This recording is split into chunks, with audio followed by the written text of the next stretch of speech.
బాధ్యులపై చర్య తీసుకుంటామని కలెక్టర్ హామీ ఇవ్వడంతో శాంతించారు. తమిళ నటి సోనాపై అరవ తంబిలు గుర్రుగా ఉన్నారు. మగాళ్లపై ఇష్టం వచ్చినట్లు మాట్లాడుతోందని మండిపడుతున్నారు. మగవాళ్లను కించపరిచే గవర్నమెంట్స్ చేస్తోందని, తక్షణం క్షమాపణలు చెప్పకపోతే దాడులు చేస్తామంటూ హెచ్చరిస్తున్నారు. ఇంతకు సోనాపై తమిళ తంబిలు ఎందుకు కోపంగా ఉన్నారు? పురుషులకు కోపం వచ్చేలా ఆమె చేసిన కామెంట్స్ ఏంటి? తమిళ నటి సోనా వివాదం జోడుగుర్రాల్లాంటి వాళ్లు. ఈ అమ్మడు కాలు మోపిందంటే కాంట్రవర్సీ కమింగ్ అప్ అనుకోవాల్సిందే. గతంలో గాయకుడు ఎస్పీ బాలసుబ్రహ్మణ్యం తనయుడు చరణ్ అత్యాచారం చేశాడంటూ రచ్చ చేసిన ఈ వివాదాస్పద నటి ఇప్పుడు మగాళ్లను కించపరిచేలా వ్యాఖ్యానించి చిక్కుల్లో చిక్కుకుంది. సోమవారం చెన్నై తేనంపేటలోని ఆమె వస్త్ర దుకాణాన్ని పురుషుల రక్షణ సంఘం ముట్టడించి ఆందోళనకు దిగింది. తక్షణం క్షమాపణలు చెప్పాలని డిమాండ్ చేసింది. పోలీసులు ఆందోళనకారుల్ని అదుపులోకి తీసుకోవడంతో గొడవ సద్దుమణిగింది. సోనా నివాసానికి పటిష్ట బందోబస్తు ఏర్పాటు చేశారు.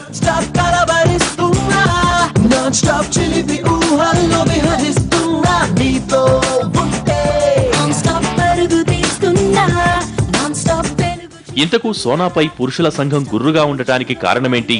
వివరాల్లోకి వెళ్తే 10 రోజుల క్రితం ఆనంద వికటన్కు అనుబంధ పత్రికైన టైం పాస్ కు సోనా ఇంటర్వ్యూ ఇచ్చింది. ఆ ఇంటర్వ్యూలో పురుషులు టిష్యూ పేపర్ లాంటి వాళ్లు, వాళ్లను సెక్స్ కోసం వాడుకుని వదిలేయాలంటూ అభ్యంతరకర వ్యాఖ్యలు చేసిందనేది తమిళనాడు పురుషుల రక్షణ సంఘం ఆరోపణ. అయితే సోనా వెర్షన్ వేరేలా ఉంది. తనపై వస్తున్న ఆరోపణల్లో నిజం లేదంటోంది. ఈ మేరకు చెన్నై పోలీస్ కమిషనర్ కు ఈ నెల 12న ఫిర్యాదు చేసింది.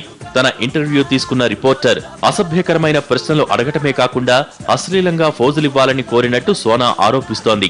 తన మర్యాదకు భంగం కలిగేలా తాను చేయని కామెంట్స్ ను ఇంటర్వ్యూలో ప్రచురించారని ఫిర్యాదులో పేర్కొంది. వెంటనే ఆ పత్రిక నిర్వాహకులపై చర్యలు తీసుకోవాలని డిమాండ్ చేసింది.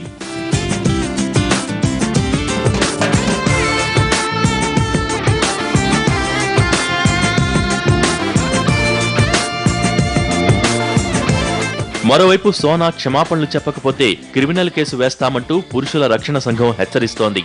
అంతేకాదు వివిధ సంఘాల నేతలు కూడా సోనా క్షమాపణలు చెప్పాల్సిందేనని డిమాండ్ చేస్తున్నారు.